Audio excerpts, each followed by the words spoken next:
Yallers, I'm Jagger, and welcome to the tab playthrough Banana Pancakes by Jack Johnson. This song is number 3 of the series that we'll be doing of tabbing the full album In Between Dreams. So yeah, this song been requested like a couple of times, Yeah, just like a bit. So without any wasting time, let's just get on to it. So the tuning, first from the thick string all the way down to the skinniest string will be A, D, G, E, and E. So before we go on, this section is mostly just going to be for teaching what the symbols mean. So if you already know what a slide, slap, strum, pull off, tab means, or you're just like here watching this for the thousandth times or something, just skip onto the bottom right of your screen where the timestamp is, as that's where the tabs will be.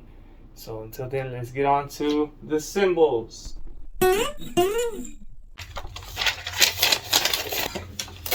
Alright, so the first symbol is the slide. Alright, so to perform the slide, all you're really gonna do is go on the 6th string, which is the E, and you just put your finger on the 5th fret, whichever finger you like for right now, which can be this one, this one, this one, this one, or even this one.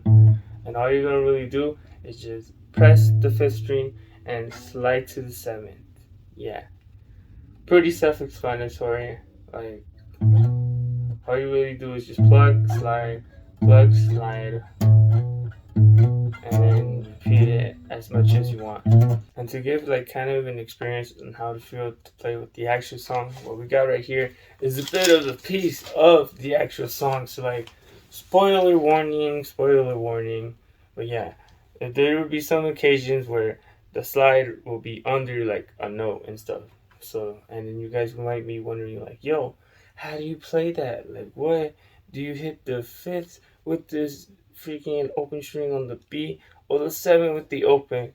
Well, that's why I'm here to save you today. So, of course, we already know that 5 slide 7, that shit will be here to here. But to play it like together with the open B, all you're really gonna do is plug the 5th on the E and also plug the open string on the B at the same time, and then you slide on the E so to the 7th, so it'd be, and then of course to play the rest you just play them all together, so it'd be these two together, so in short it'll just be. And that's really it for the slide. So on to the next symbol. And now for the slap, right? To slap, all you really need to do is grab this bad boy and just slap the strings. Like, it's pretty self-explanatory again. But there's actually like 3 ways that you can slap, There's little palms, the one with your thumb, and what I would recommend using is pretty much when you fold your fingers half, with leaving just the fingertips right here, and then you just slap it with the thumb. And the reason why is because if you go to the tab that's in the playthrough, there'll be some occasion where you have to slap the string as well as performing some notes.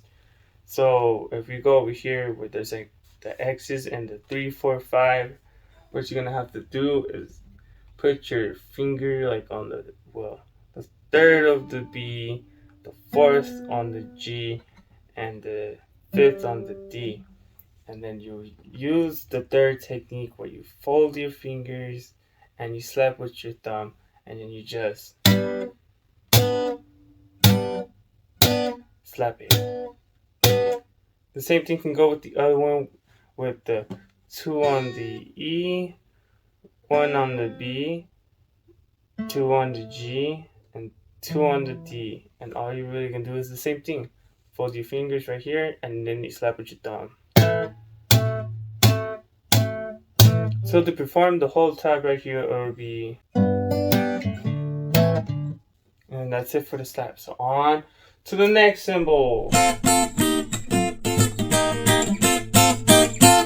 Now for the strum, right? The strum, it's pretty, what's the word? What's self-explanatory? Because all you're really gonna do is just make a bar chord G, which is on the third fret, which is 3, 5, 5, 4, and then playing your first finger on the rest of the strings. And then there will be two ways that you can strum, which is going from the thick string to the skinny string, and that would be with your thumb.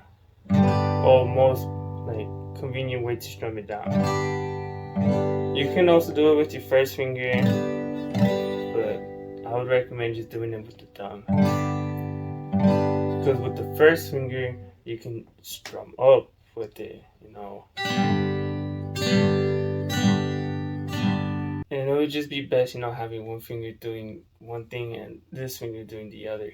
And it's also pretty natural because, when you fold your thumb, you go down, and then when you fold your finger, you go up. So yeah. Now onto the tab that's on the playthrough.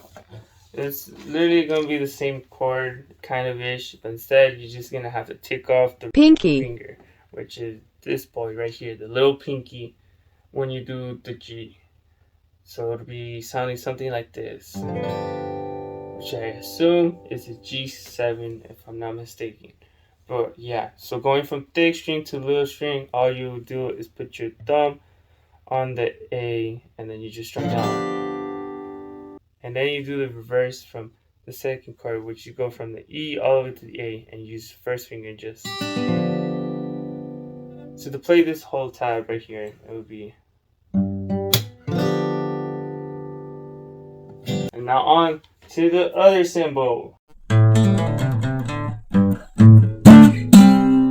And now for the pull off, right? All you're really gonna do is put finger onto the 9th fret, as well as the finger onto the 7th fret, both on the same D string. So it'll be something like this. And all you're really gonna do is pluck the string and then pull off with the finger that's on the 9th. So together it'll be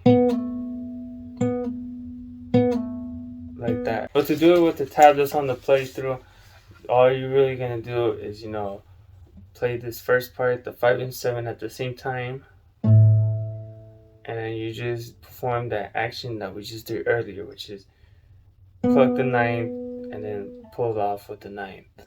So it'll be. So to play the whole tab, it'll be. Alright, now on to the last cymbal.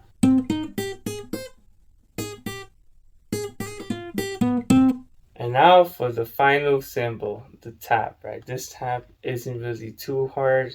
It's not really that complicated compared to all the other ones. As guess what? Yes, I know. It's pretty self-explanatory. As well, to perform the tap, all you're really gonna do is grab this finger you see right here, and then you just tap the 7th on the A, which will be like this.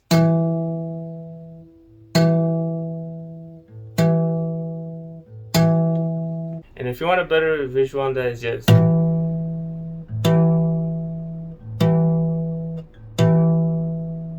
Finally, for the tab is on the playthrough. To perform this, you're actually gonna quite have to do the same thing at the same time. As you see right here, there's actually a pull off where the tab is. So meaning what you're gonna have to do is, what do you call, for instance, let's just put this chord right here, make the finger shreds for it, and then what you're gonna do is tap and then pull off. So to tap and pull off, you're just gonna tap, and guess what? Pull off. So to play the whole tab together, it will be. I really want you to practice this tab right here, mainly because you gotta be really precise every time whenever you tap the string and pull it out while you're strumming it. You see? It's because it can be kind of a hassle executing it perfectly every time, and the fact that it's the last tab from the playthrough, right? And that's really it. That's all there is for the cymbals. Just practice them as much as you need to, and yeah, and I really hope you enjoy this. More songs of the album In Between the Dreams will be, done sooner, later, possibly, maybe, hopefully. But yeah, have fun learning. Thank you so much for taking the time, and I hope you enjoy.